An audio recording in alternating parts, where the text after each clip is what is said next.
আসসালামু আলাইকুম। আমি এখন আছি বাংলাদেশের অন্যতম বড় একটি ঝর্ণা খোয়াছড়া ঝর্ণায়, যেটাকে ঝর্ণার রানীও বলা হয়। তো আজকে এই খোয়াছড়া ঝর্ণার সৌন্দর্যটা আপনাদের দেখানোর চেষ্টা করব, সাথে দেওয়ার চেষ্টা করব কম খরচে এই খোয়াছড়া ঝর্ণা ভ্রমণের সম্পূর্ণ একটি ভ্রমণ গাইডলাইন। সো লেটস গো।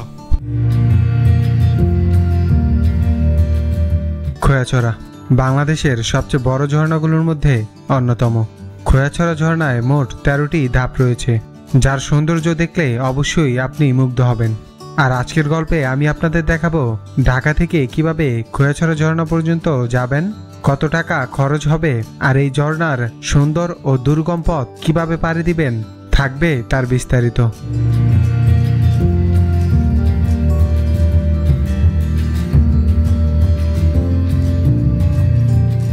আমাদের আজকের যাত্রা শুরু হচ্ছে ঢাকার সায়দাবাদ এলাকা থেকে। ঢাকা থেকে চট্টগ্রামের নন এসি বাস ভাড়া 680 টাকা, আর যদি এসি বাসে যেতে চান সেক্ষেত্রে ভাড়া পড়বে 950 টাকা থেকে 2000 টাকার মতো। আর যদি ট্রেনে যেতে চান সেক্ষেত্রে বিভিন্ন ক্লাস ভেদে ভাড়া কম বেশি হয়ে থাকে। শ্যামলী পরিবহনের নন এসি বাসে করে রাত 12টার গাড়িতে আল্লাহর নাম নিয়ে আমাদের আজকের যাত্রা শুরু করছি চট্টগ্রামের বড়তাকিয়া বাজারের উদ্দেশ্যে। আমাদের আজকের যাত্রাবিরতি দেওয়া হয়েছে কুমিল্লার তাজমহল রেস্টুরেন্টে। আর যাত্রাবিরতির হোটেলগুলোতে কিছু খাবার আগে অবশ্যই দাম জিজ্ঞেস করে খাবেন, কারণ যাত্রাবিরতির হোটেলগুলোতে খাবার প্রাইস তুলনামূলক বেশি হয়ে থাকে।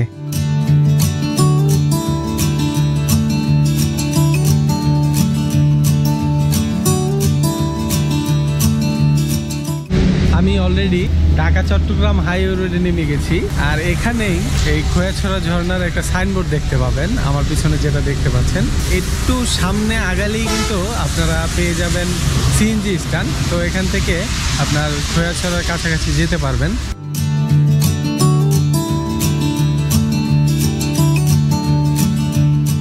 আমি এখন আছি সিএনজি স্ট্যান্ডটাতে, আর এখান থেকে আপনারা জনপ্রতি 20 টাকা করে দিয়ে তারপরে কিন্তু চলে যেতে পারবেন আপনার ওই পার্কিং স্পট পর্যন্ত।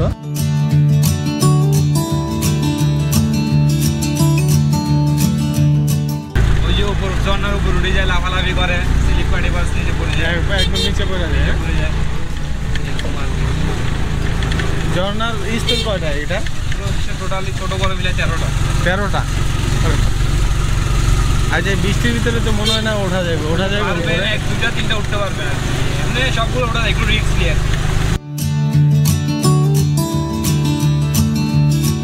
ঝর্ণাতে যাওয়ার কিছুটা রাস্তা পাকা থাকলেও বাকি রাস্তাটা কাঁচা এবং খুবই খারাপ অবস্থায় ছিল। মনে হচ্ছিল সিএনজিটাই উল্টে যাবে। সিএনজি দিয়ে আপনারা এই পর্যন্ত আসতে পারবেন আর কি। এখানে পার্কিং স্লট আছে, একটা পার্কিং এরিয়া পর্যন্ত আপনার আসা যায়। তারপরের রাস্তাটুকু কিন্তু আপনার হেঁটে যেতে হবে, প্রায় 40 থেকে 45 মিনিট সময় লাগবে হেঁটে গেলে। আর এখানে কিছু দোকান আছে যেগুলোতে আপনারা চাইলে নাস্তা টাস্তা করতে পারেন বা দুপুরের খাবার খেতে পারেন।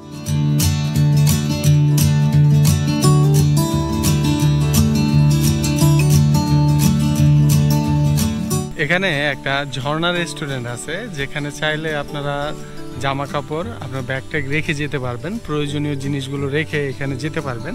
আর এখানে আপনারা নাস্তা, দুপুরের খাবার সবকিছু কিন্তু খেতে পারবেন এটার ভিতরে। তো ওনাদেরই লকার আছে, যদি আপনারা ওনাদের থেকে খাওয়া দাওয়া করেন সেক্ষেত্রে কিন্তু আপনার থেকে এই লকারের জন্য কোনো টাকা নেবে না।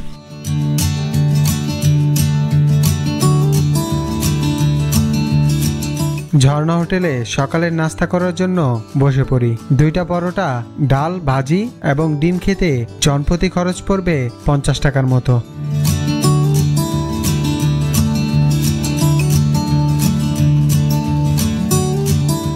সকালের নাস্তা করার পর আমি আবারও বেরিয়ে পড়ি খোয়াছড়া ঝর্ণা দেখার উদ্দেশ্যে।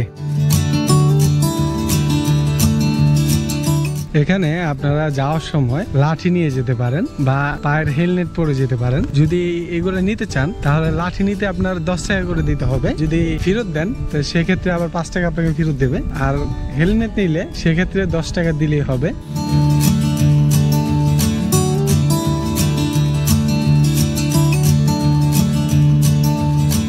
চারিদিকে পাহাড়, পাশে হলো জিরিপথ, আর সেই পথের মাঝখান দিয়ে আমরা যাচ্ছি এক খোয়াছড়া ঝর্ণার উদ্দেশ্যে।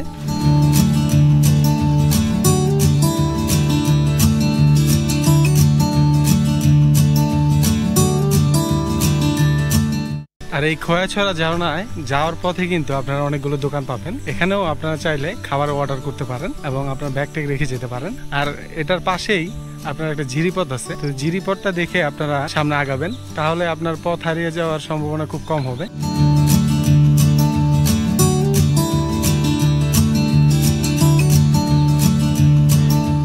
আমরা এখন আছি টিকিট কাউন্টারে, আর এখানে 20 টাকা পার পার্সন টিকিট ফি দিয়ে আপনার ভিতরে প্রবেশ করতে হবে। আর যদি ফরেনার হয় সেক্ষেত্রে আপনার $5 দেওয়া লাগবে। তো এখন চলুন আমরা খোয়াছড়া ঝর্ণার দিকে যাই।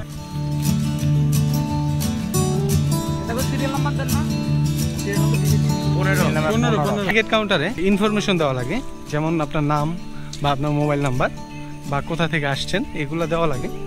যদি এগুলো দেন তারপরে আপনার ওনারা টিকিট দেবে আর ভিতরে চলে আসবেন। 20 টাকা টিকিট ফি আর কি।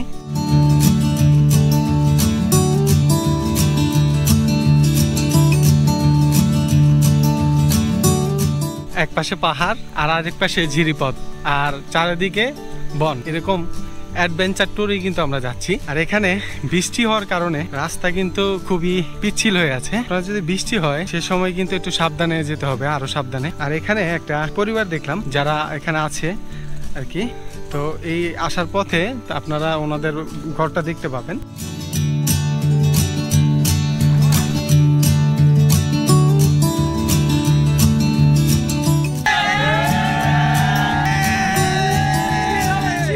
প্রায় 40 মিনিট দুর্গম পথ পাড়ি দেওয়ার পর ঝর্ণাকে সামনে থেকে দেখে মনে এক অন্যরকম প্রশান্তি অনুভব করবেন।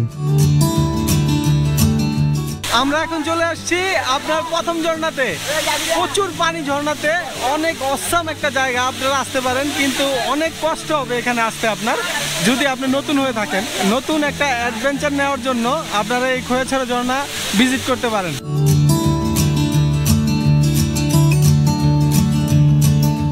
প্রথম ঝর্ণায় পৌঁছানোর পর শুরু হবে আসল ট্রেকিং। আগেই বলেছি খোয়াছড়া ঝর্ণায় মোট 13টি ধাপ রয়েছে। বাকি 12টি ধাপ দেখার জন্য আপনাকে পাহাড় বেয়ে উপরে উঠতে হবে। যত বেশি উপরে উঠবেন তত বেশি মুগ্ধ হবেন আপনি এটার প্রাকৃতিক সৌন্দর্য দেখে। কিন্তু খুব বেশি রিস্কের ব্যাপার আছে এই পাহাড়ে ওঠার সময়। নেই কোনো সিঁড়ি, নেই কোনো সেফটির ব্যাপার। উপর থেকে পড়লেই নিশ্চিত মৃত্যু।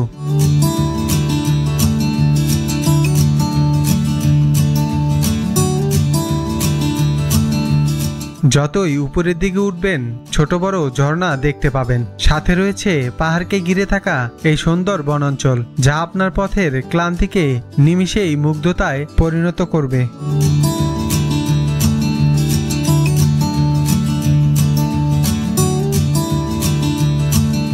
অনাকাঙ্ক্ষিত কোনো ঘটনা এড়াতে এই দুর্গম পাহাড়ে আপনাকে খুব সাবধানে পা ফেলতে হবে।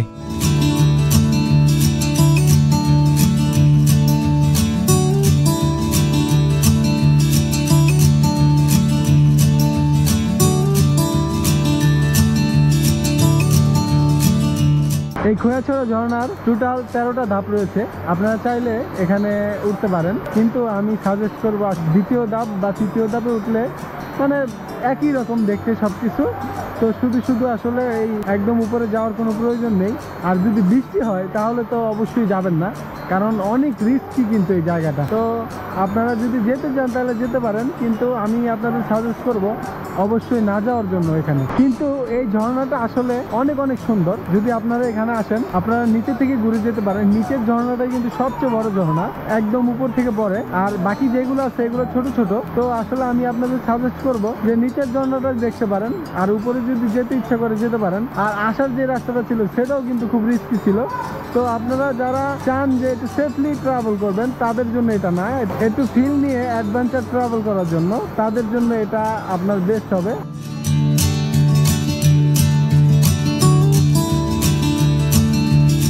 প্রথম ঝর্ণায় আসার পর আমরা গোসল করতে নেমে পড়ি। বেশিরভাগ মানুষ কিন্তু প্রথম ঝর্ণাতেই গোসল করতে বেশি পছন্দ করে, কারণ প্রথম ঝর্ণাটি সবচেয়ে বড় ঝর্ণা এই খোয়াছড়া ঝর্ণার 13টি ধাপের মধ্যে।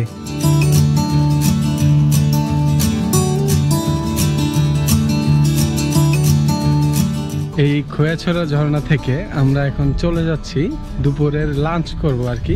আমাদের কিন্তু অর্ডার করা ছিল ওই ঝর্ণা রেস্টুরেন্টে। আমরা ওইখানে যাওয়ার পর এখন ফ্রেশ ট্রেশ হব, তারপরে খাওয়া দাওয়া করব। আর এখানে যেতে আপনার প্রায় 40 থেকে 45 মিনিট সময় লাগে হেঁটে ঝর্ণা পর্যন্ত যেতে। আর যাওয়ার রাস্তাটা খুবই সুন্দর, কিন্তু আপনার রিস্কের ব্যাপার আছে অনেক এখানে।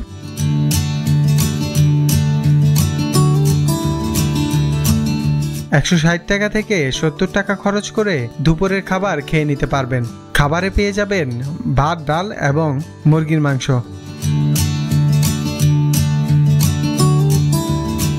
এই খোয়াছড়া ঝর্ণায় আজকে সারাদিন কিন্তু ভাইদের সাথে ঘুরছি। ভাইরা সবাই তো হাই দিয়ে দেন। তো এখন এই ভাইদের থেকে বিদায় নিতেছি। তো ভাই ঠিক আছে, থাকেন ভাই। খোয়াছড়া ঝর্ণা ঘোরা শেষে এখন আমি কিন্তু এখান থেকে চলে যাচ্ছি দুপুরে লাঞ্চ করার পর। এখন আমি যাব আপনার ঢাকার উদ্দেশ্যে। তো আমি আপনাদের দেখাবো কিভাবে আপনারা এই খোয়াছড়া ঝর্ণা থেকে আবার ঢাকা পর্যন্ত যাবেন।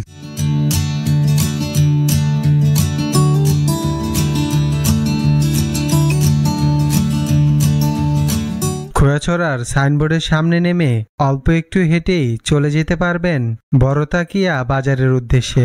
বড়তাকিয়া বাজার থেকে ফেনীগামী অসংখ্য বাস পেয়ে যাবেন। 50 টাকা ভাড়া দিয়ে চলে যেতে পারবেন ফেনীতে। আর ফেনী থেকে 10 থেকে 15 মিনিট পর পর ঢাকার উদ্দেশ্যে ছেড়ে যাওয়া অনেকগুলো বাস পেয়ে যাবেন। আর আজকের গল্প থেকে এখানেই বিদায় নিচ্ছি। ইনশাল্লাহ দেখা হবে পরবর্তী কোনো ভ্রমণের গল্প নিয়ে। আল্লাহ হাফিজ, ধন্যবাদ।